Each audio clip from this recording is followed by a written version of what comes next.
할렐루야. 오늘도 하나님의 은혜가 우리 모두에게 가득하시기를 축복합니다. 예배마다 하나님의 은혜가 우리 모두에게 충만하게 임하실 것입니다.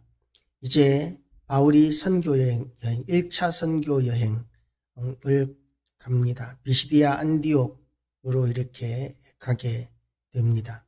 바울과 및 동행하는 사람들이 바보에서 배 타고 밤빌리아에 있는 버가에 이르니 라고 이렇게 기록이 되어 있는데, 지금까지는 바나바가 우선이었고 바울은 제일 마지막이었습니다. 지금 안디옥 교회, 시리아 안디옥 교회에 하나님의 사람들이, 일꾼들이 있었는데 거기에서 나오는 일꾼들 가운데 제일 마지막이 사울이었습니다. 그런데 지금 이제 선교 여행을 다니는 데 있어서는 제일 먼저 나오는 사람이, 여러 사람 가운데서 바울이 제일 먼저 나오고 있습니다. 이제 사도행전의 주역으로 등장하고 있는 장면입니다. 바울과 및 동행하는 사람들이 바보에서 배 타고 밤빌리아에 있는 버가에 이르니 요한은 그들에게서 떠나 예루살렘으로 돌아가고 마가 요한이 돌아갔다는 것이죠. 그들은 버가에서 더 나아가 비시디아 안디옥에 이르러 안식일에 회당에 들어가 앉으니라. 그 시대에는 이제 회당 중심적으로 유대인들이 모였습니다. 전도를 하는 데 있어서 초대교회가 선택한 방법은 회당이었습니다. 회당에 가면 안식일마다 유대인들이 모여서 하나님 앞에 예배를 드리고 하나님의 말씀을 듣고, 또한 순회 율법사들이 오면 그러면 그 순회 율법사들에게 강론할 수 있는 기회를 줍니다. 아마도 새로운 메시지를 듣기 위해서는 그렇게 하는 수밖에 없었을 것입니다. 왜냐하면 회당장들이 늘 설교를 해야 하는데 회당장들에게 주어진 자료가 별로 없기 때문입니다. 지금 우리 시대에는 수많은 자료들을 가지고 목사님들이 설교 연구를 합니다. 얼마나 많은 자료를 볼 수 있는지 모릅니다. 그 많은 자료를 가지고 깊이 연구해서 주일마다 새로운 설교를 할 수 있습니다. 그러나 그 시대에는 율법도 제대로 가지고 있기가 어려웠습니다. 하나님의 말씀인 모세오경만 해도 성경을 아는, 글을 아는 서기관들에 의해서 손으로 일일이 수기로 기록해야 합니다. 그러니까 그 한 사람 한 사람의 그 인건비가 굉장히 비싸지요. 글을, 대부분의 사람들이 글을 알지 못하는 시대에 글을 아는 서기관들이 일일이 손으로 기록했다면 시간도 많이 걸리고, 그렇기 때문에 그 한 권 한 권의 가치는 굉장히 비쌌을 것이기 때문에 성경 전체를 이제 그 시대의 율법서 모세오경조차도 제대로 다 가지고 있기가 쉽지 않은 일이었을 것입니다. 그래서 이제 순회 설교자들이 나타나면, 그러면 새로운 설교를 들을 수 있는 흔치 않은 기회가 되기 때문에 그들에게 설교권, 말씀을 강론할 수 있는 기회를 주는 것이 일반적인 문화였다라는 것이죠. 그래서 그런 문화를 이용해서 이 초대교회 선교사들, 바울과 같은 이런 하나님의 사람들은 이 초대교회를 중심으로 이렇게 하나님의 말씀을 선포했고, 그렇게 초대교회를 중심으로 선포하면 그 회당이 통째로 교회가 되는 경우들이 많았었습니다. 그래서 교회를 세운다는 것이 많은 경우에 가정집을 중심으로 세워지기도 했었지만 회당이 또한 교회가 되는 그런 경우들도 있었죠. 그렇게 바울은 가는 곳마다 설교하고 설교를 통해서 교회를 세우는데 그 사람들에게 예수 그리스도에 대해서 선포합니다. 그런데 그렇게 한번 지나가면서 설교한 것으로 교회가 세워질 수 있는 이유가 뭐냐 하면, 초대교회는 율법을 알고 있었습니다. 구약 성경을 알고 있었고 구약 성경에 기록된 예수 그리스도를 알고 있었습니다. 다만 관점이 달랐던 것이죠. 그들의 관점은 예수님이 메시아로 오시면 로마와 같은 강대국을 세울 것이라고, 유대인을 통해서 로마와 같이 강대국을 세울 것이라고 기대하고 있었기 때문에 그들은 예수 그리스도를 볼 수 있는 눈이 없었습니다. 그런데 그들에게 이제 관점을 바꾸어 주니까, 바울이 그들에게 관점을 바꾸어 주면서 그들의 생각이 완전히 달라지게 됩니다. 그래서 어떻게 됩니까?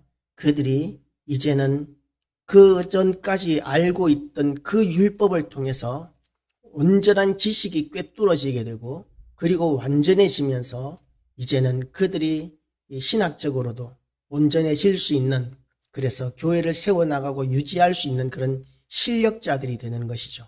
그러니까 하나님께서는 모든 것이 합력하여 선을 이루신다라고 성경에 기록되어 있는데, 이 초대교회는 이 율법으로 완전히 도배되어 있던 회당을 통해서, 그 회당에서 하나님의 말씀을 선포할 때에 그 회당을 통해서 하나님께서는 이제 교회를 세워나가고 복음을 완전케 하는, 그 이전에 알고 있던 율법을 이용해서 복음을 완전케 하는 그런 일들을 하셨던 것이죠. 그래서 모든 것이 합력하여 선을 이루시는 하나님, 그전에는 그 율법이 하나님을 대적하고 예수 그리스도를 대적하고 교회를 핍박하는 용도로 사용되었지만, 그러나 예수 그리스도께서 이제 이 땅에 오신 메시아이심을 알고 인정하게만 되면, 그러면 그 이전까지 하나님을 대적하고 교회를 대적하고 예수님을 대적하던 그 모든 율법의 지식이 예수 그리스도를 뒷받침하는 증거가 되고 지식이 되고 전할 수 있는 복음이 되는 그런 역사가 나타나게 되었던 것이죠. 그래서 우리가 성경을 볼 때에 성경을 보는 여러 가지 방법이 있지만, 그 모든 방법 가운데서 제가 처음 학생 때, 고등학생 때 배운 성경을 보는 방법은 예수 그리스도를 통해서 성경을 보는 것이었습니다. 성경의 모든 부분에서 예수님을 찾는 것이었죠. 그렇게 보았을 때에 성경의 많은 부분들이 이해가 되고 꿰뚫리는 역사를 경험하게 됩니다. 물론 그거 한 가지뿐만 아니라 또한 구속사적인 방법, 또는 하나님의 나라의 관점, 이렇게 여러 가지 관점으로 성경을 볼 수 있지만, 지금 초대교회는 예수 그리스도를 통해서 성경을 꿰뚫어 볼 수 있는 그런 방법을 사용해서 지금 초대교회들을 세워나가고 있는 것입니다. 그렇게 전하면서 바울이 제일 먼저 이야기를 시작한 내용은 무엇이냐 하면, 출애굽부터 시작해서 이제 예수님에 이르기까지 이렇게 그 구약의 성경을, 구약을 쭉 이렇게 서머리 하고 있습니다. 간략하게 서머리 하고 있습니다. 그렇게 지금 바울은 갑자기 이렇게 이 회당에 와서 설교를 맡은 것이 아니라 언제나 말씀이 준비되어 있었던 사람이라는 것을 알 수 있습니다. 우리 이 시대에도 교회에서 가장 중요한 역할이 뭐냐면, 하나님의 말씀이 제대로 준비되고 선포되는 것, 이것이 지금 초대교회, 이 시대 교회에게 가장 중요한 일입니다. 그렇게 가장 중요한, 교회가 말씀이 준비되어 있지 않으면, 그러면 그 교회는 제대로 된 교회라고 인정할 수 없습니다. 교회는 언제나 하나님의 말씀으로 잘 준비되어 있어야 하고, 언제 오든지 온전한 하나님의 메시지를 들을 수 있어야 하는데, 때로는 어떤 교회는 제대로 설교, 준비되지 않은 설교, 그리고 똑같은 내용만 반복되는 그런 설교, 이렇게 깊이가 없는, 내용이 없는 그런 설교를 가지고 그냥 교회 안에서 친목단체와 같은 그런 모습으로 유지되는, 또는 기적이나 은사만으로 유지되는 교회들도 있습니다. 물론 기적이나 은사도 중요합니다. 예수님께서도 복음을 전하실 때에 기적과 능력을 먼저 사용하기도 하셨습니다. 그래서 기적과 능력은 복음을 전하는 데 굉장히 중요한 전도의 도구라고 이야기할 수 있습니다. 그러나 가장 중요한 것은 교회에서 온전한 하나님의 말씀이 준비되고 선포되어져야 합니다. 바울이 지금 선교 여행을 통해서 제일 먼저 이제 앞서서 이름이 나오는 이유, 중심적인 인물로 등장하고 있는 이유가 기적과 능력을 행하기 때문이 아니라 말씀이 누구보다도 가장 잘 준비된 사람이기 때문입니다. 바울은 사내들인 학파에서 이렇게 배웠습니다. 그러니까 이 사내들인 공의회에서 이렇게 의원으로 활동할 만큼 깊은 학문적인 지식, 율법적인 지식이 있었는데, 그 모든 것들이 예수 그리스도를 통해서 이렇게 관통이 되니까 모든 그동안 알고 있던 바울의 지식들이 예수님을 증거하기에 너무나 유용하게 지금 사용되고 있는 것입니다. 그래서 이제 구약의 내용을 쫙 이야기하고 그리고 나서는 신학적으로 선지자들과 또한 그 예언자들에 대한 이런 이야기들을 통해서 예수 그리스도께서 기록된 대로 유대인들이 예수님을 십자가에 못 박혀 죽게 하심으로 말미암아 예수님께서는 성경을 다 이루셨다는 것을 지금 이렇게 선포하고 있는 것이죠. 관리들이 예수와 및 안식일마다 외우는 바 선지자들의 말을 알지 못하지 않습니다. 알았습니다. 외우다시피 했었습니다. 그런데도 불구하고 깨닫지 못했습니다. 예수님을 빼고 이야기하려고 하다가 보니까 성경을 왜곡하고 성경을 다르게 기록하면서까지 그렇게 예수님을 부인했었던 것이죠.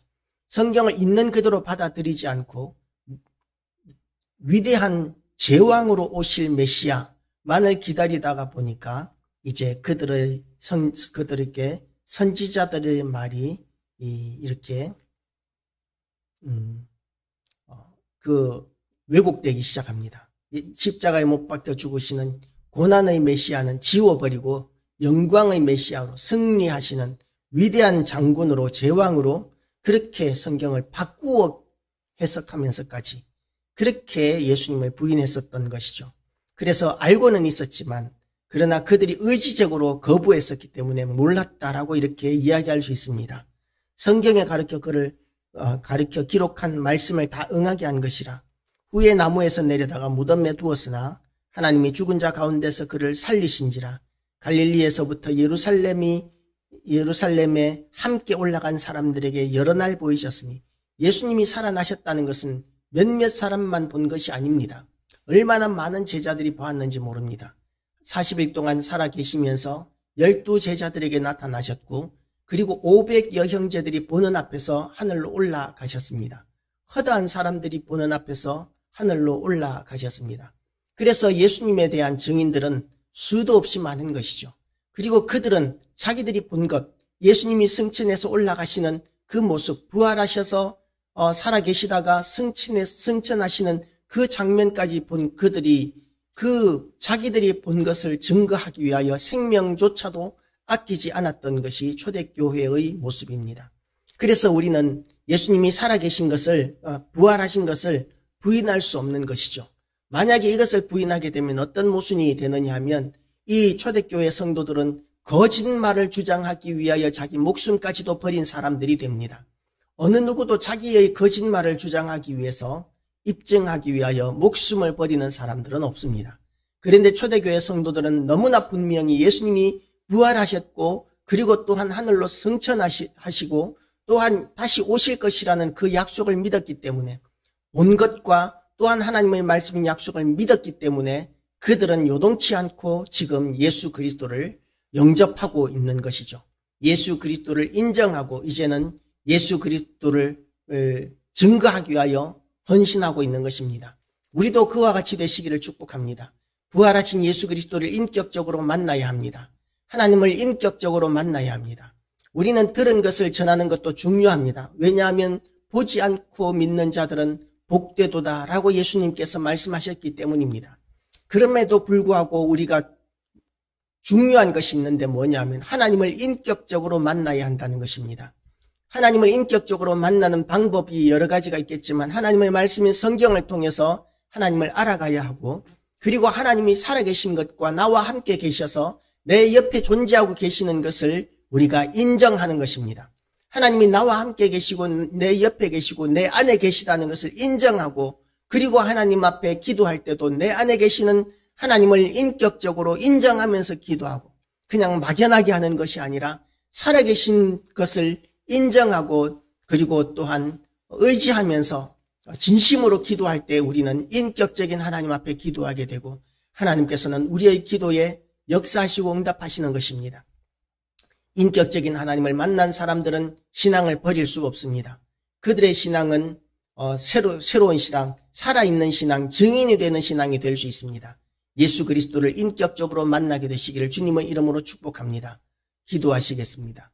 하나님 아버지, 초대교회 성도들은 그 모진 핍박 가운데서도 생명을 걸고 복음을 붙들고 신앙을 붙들고 증인으로서 살아갈 수 있었던 이유가 예수 그리스도께서 살아나신 것과 승천하신 것에 대하여 경험하였기 때문이었습니다. 그래서 그들이 경험한 예수 그리스도는 역사적인 예수님이시고, 그리고 지금도 부인할 수 없는, 그래서 다시 오실 예수님이심을 우리가 믿게 되었습니다. 하나님 아버지, 이것은 어떤 역사적인 사실보다도 더 확실한 사실이라는 것을 우리가 알고, 이제 우리의 신앙이 인격적으로 하나님을 만나는 신앙이 되게 하여 주시옵소서. 그래서 우리가 들은 것을 전하는 것도 중요하지만, 하나님 아버지, 들은 것을 믿고 전하는 복된 자가 되게 하여 주시옵시고, 또한 우리가 믿음이 연약하여서 들은 것에 아버지여 들은 것을 붙들 수